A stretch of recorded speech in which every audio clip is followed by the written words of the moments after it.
부활 신앙이 어떤 것인가? 그러니까 부활절 알고 부활주일 알고 부활도 다 알아요. 그런데 부활 신앙은 우리에게 어떤 의미가 있는가? 예. 그것은 말로 하는 고백을 넘어선다는 얘기입니다. 고백에 멈추면 안 돼요. 말하는 거에 멈추면 안 돼요.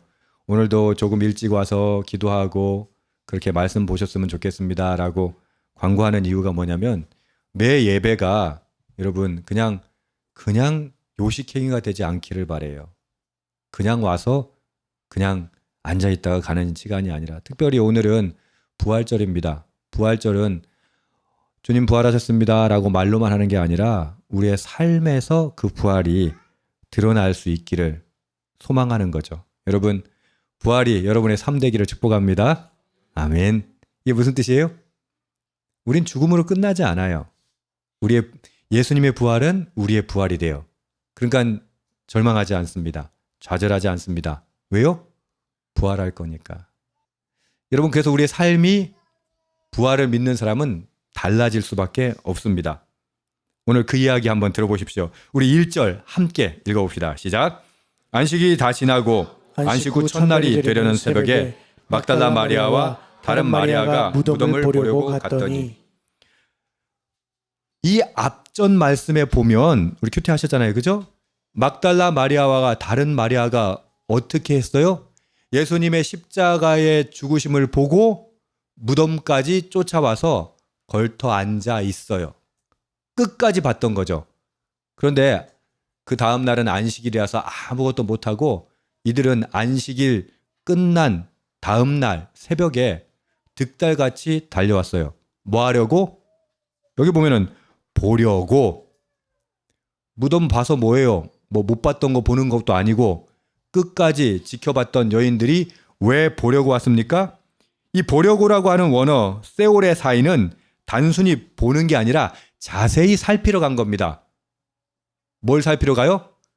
예수님 그냥 시체가 그냥 안장됐잖아요. 그러니까 장례 절차를 아무것도 한 게 없어요. 그러니까 향품을 준비해가지고 어떻게? 득달같이 달려간 겁니다. 분명한 목적을 가지고 달려갔던 거죠. 여러분 예수님의 죽음은 모든 게 끝난 겁니다. 신흥 종교 지도자가 있었다고 합시다. 그가 자신이 메시아라고 주장했다고 합시다. 근데 그는 처형을 당했어요. 죽었어요. 그러면 끝난 거 아닙니까? 그런데 그들은 어떻게 해요? 그런 절망 속에서도 주님 곁을 떠나지 않고 발걸음을 그 무덤으로 옮깁니다. 많은 학자들은 이들이 부활의 신앙이 있어서 갔다고 생각하지는 않아요.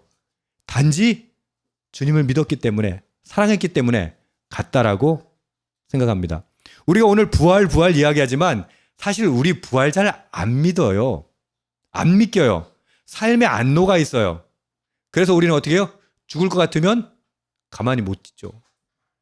진짜 부활을 믿지 않지만 이들은 주님을 보러 갔습니다. 시신을 보러 갔습니다. 그런데 놀라운 건 이 발걸음이 부활의 은혜를 가장 먼저 경험하는 길이 되었다는 겁니다. 할렐루야. 여러분 지금 안 믿길 수 있어요. 평생을 부활 얘기했지만 그게 내 삶에 안 다가올 수 있어요. 그러나 끝까지 주님을 보려고 하십시오. 주님을 바라보십시오. 그랬을 때 놀라운 기적을 경험하게 되는 겁니다.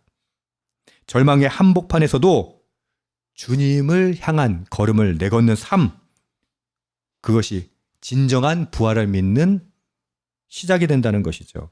그리고 그것이 기적을 이룬다고 하는 것입니다. 자, 여인들이 갔을 때 어떤 일이 벌어졌나요? 흥미롭습니다. 2절에서 4절까지 시작.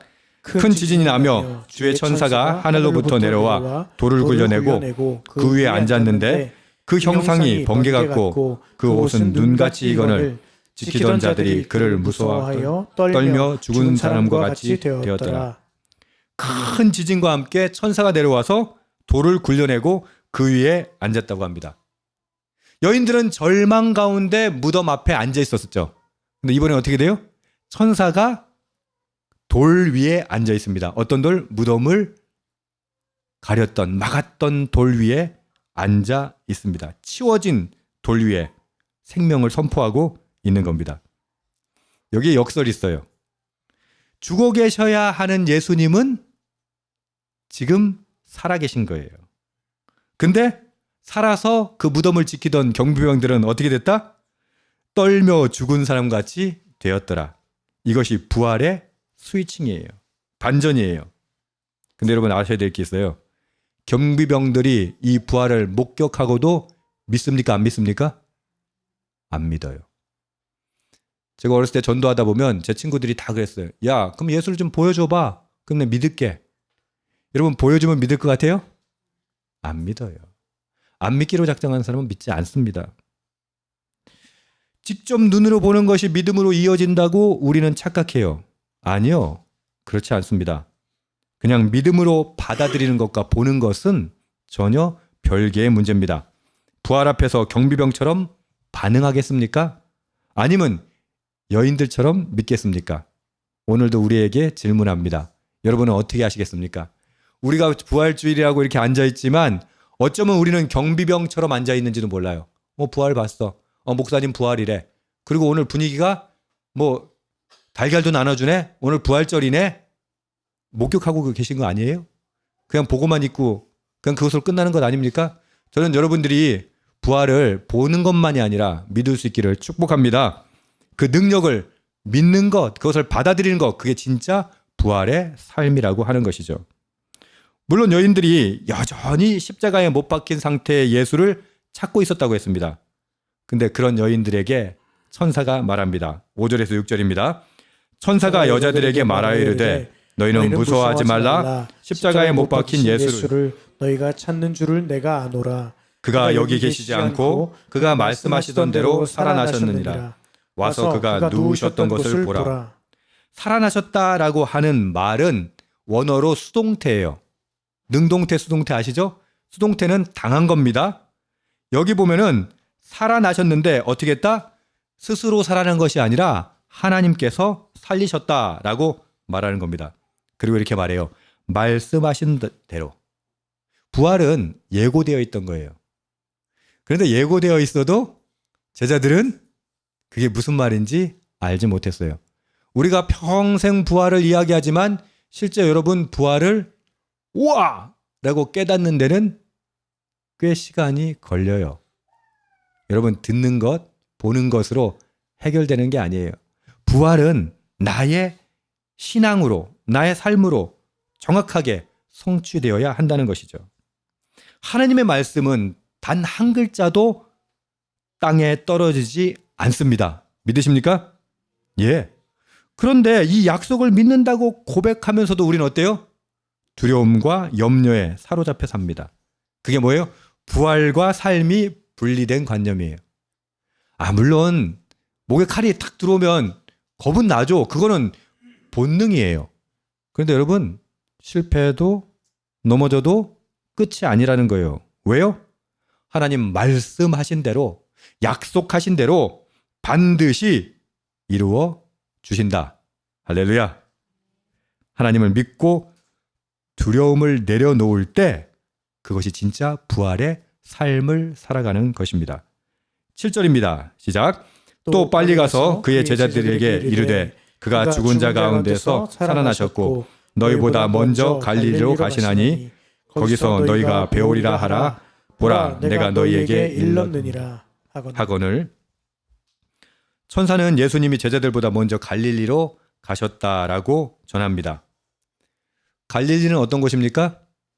예수님이 제자들을 처음 만나셨던 곳입니다. 그런데 또 다른 의미가 있어요. 제자들은 어떻게 해요? 예수님 십자가에 죽으신 다음에 갈릴리로 가요. 뭐하러?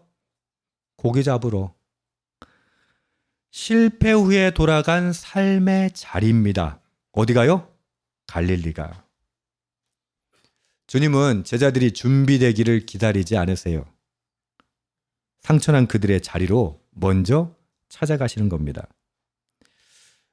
부활의 은혜는요, 어떤 특별한 곳에서 일어나지 않아요.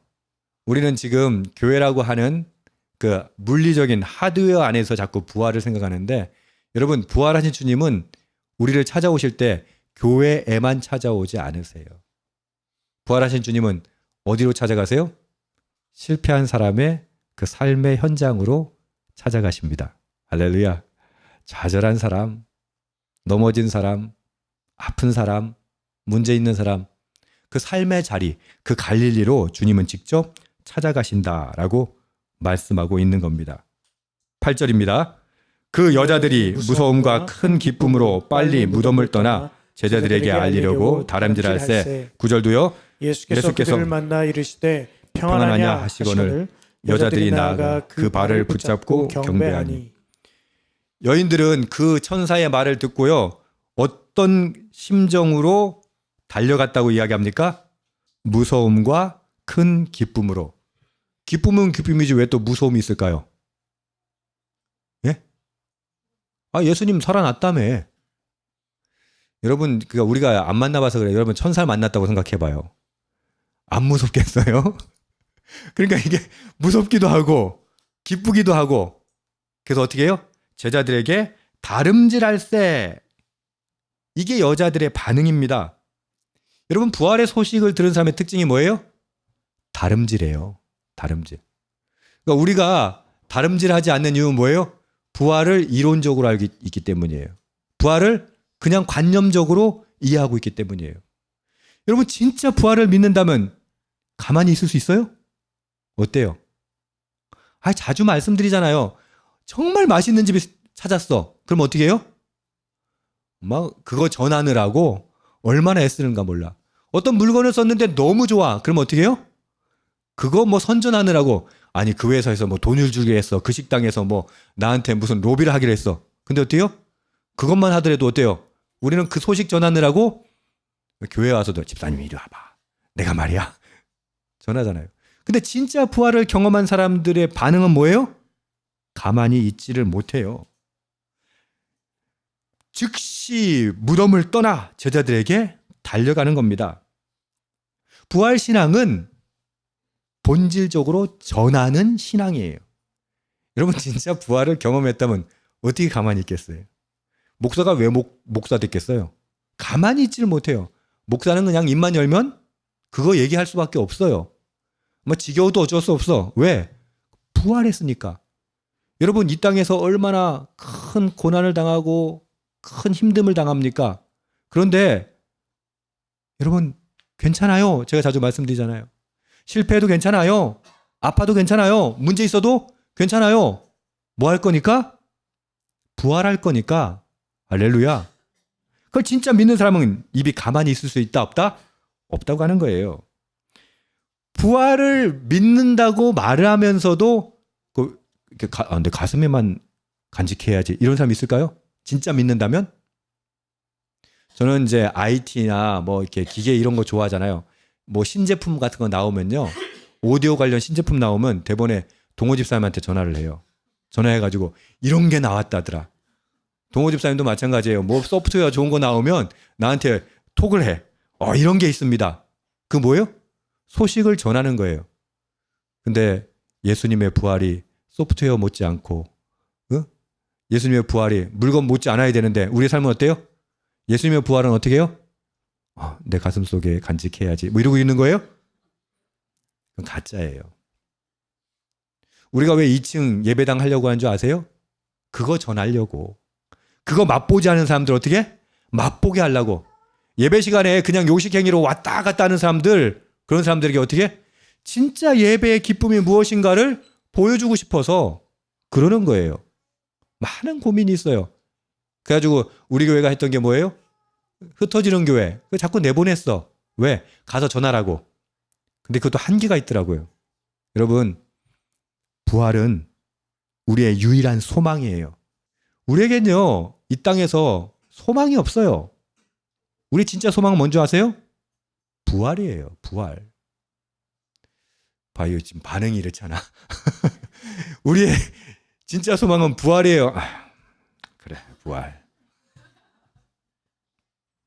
여러분, 제가 흥분해서 말해도 그래, 뭐 그렇게 믿으시오. 저는 좀 연봉이 좀 더 올랐으면 좋겠습니다. 여러분, 진짜 소망은 뭐라고요? 부활이에요. 할렐루야. 여인들은 가만히 있을 수 없었어요. 그래서 막 다름쳐서 제자들에게 가는 거예요. 부활의 고백이 진짜가 되는 순간은 그 소식을 세상에 전하는 바로 그때예요. 그게 진짜 부활의 삶이에요. 그런데 부활하신 예수님이 이 달려가는 여인들에게 나타나십니다. 예수님께서 뭐라 하냐면 평안하라라고 여기 인사를 하시거든요. 평안하냐? 그런데 이거 원어를 찾아보니까 카이레테라고 하는 말은요, 평안하냐가 아니더라고요. 기뻐하라 이 말이에요. 근데 우리나라 문맥에서 인사말인데 기뻐하라 그러면 우리나라 사람들이 이해하겠어요? 이해 못하니까 번역할 때 평안하라 이렇게 번역을 했어요. 근데 원래 말은 뭐예요? 기뻐하라. 예수님이 만나자마자 뭐라고 한다고요? 기뻐하라. 왜? 예수님께서 부활하셨기 때문에. 여러분 얼마나 기쁘십니까? 여러분 생일만큼 기쁩니까? 여러분 로또 된 것만큼 기쁩니까? 여러분 새 차 사고 새 집으로 이사 간 것만큼 기쁩니까? 아니요. 그보다 더 크게 기뻐하라 명령하고 계시는 거예요. 왜? 에이 바보들아.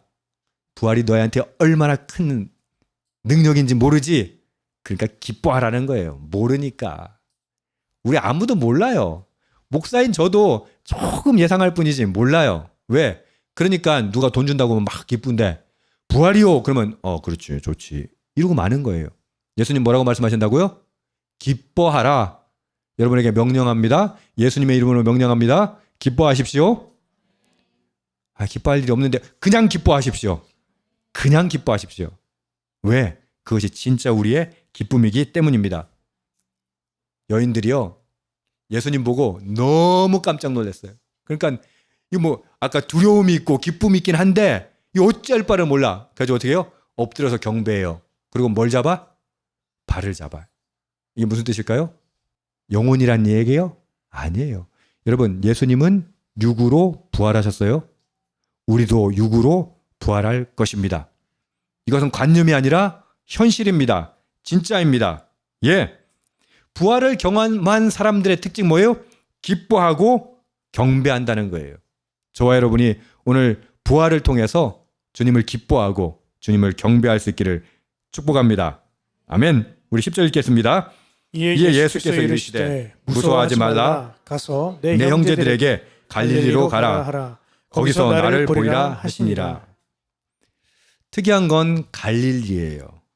제자들을 꾸짖지 않으시고 생각해 보세요. 여러분 다 배신한 거잖아. 여러분 인생 살면서 제일 고통스러운 게 뭔지 알아요? 배신이에요. 예수님이 느끼는 감정 뭘까요? 제자들에 대해서. 배신했잖아요. 배신도 어떻게 예수님 잡히니까 싹 다 도망가고 나중에 베드로는 뭐라고 얘기해? 난 모른다고 그래. 그리고 저주까지 해. 그런 배신자에게 예수님이 뭐라고 말씀하신 줄 아세요? 내 형제들. 할렐루야. 예. 예수님은 배신한 우리에게 형제라고 부르십니다. 부활은요, 어떤 뜻이냐면 우리의 실패로 우리 삶이 끝나는 것이 아니라는 거예요. 왜요? 예수님은 다시 우리를 형제로 부르실 것이기 때문입니다. 실패한 우리, 나약한 우리, 배신했던 우리, 그 우리를 예수님은 형제라고 부르십니다. 부활의 주님은 우리의 과거를 심판하시는 분이 아닙니다. 우리의 미래를 여시는 분입니다. 그러니까 지금까지 배신했다 하더라도 좌절하지 마십시오. 부활이 우리의 소망입니다. 이제 주님은 우리를 통해서 새로운 미래를 여실 것입니다. 부활을 진정으로 고백하는 사람은 과거의 실패에 머물지 않습니다. 미래를 향해 다시 일어섭니다. 말씀 정리합니다. 오늘 본문은 슬픔의 걸음으로 시작해서 기쁨의 다름질로 끝납니다. 부활신앙은 말로만 하는 고백이어서는 안 됩니다. 부활신앙은 부활의 삶을 살아낼 때 그 힘을 발휘합니다. 다시요. 부활신앙은 부활의 삶을 우리가 살아낼 때 그 힘이 발휘됩니다. 두려움이 담대함으로, 절망이 소망으로, 주저앉음이 달려감으로 변하게 됩니다. 어떻게 했을 때? 부활신앙으로 살아갈 때. 이것이 진짜 부활을 믿는 삶의 모습입니다. 나의 삶의 자리, 그 갈릴리로 먼저 오신 주님을 맞이하고 평안하냐? 물으시는 부활의 주님의 손을 붙잡고 부활의 소식을 들고 세상으로 달려나갈 수 있기를 주님의 이름으로 축복합니다. 아멘. 기도합시다.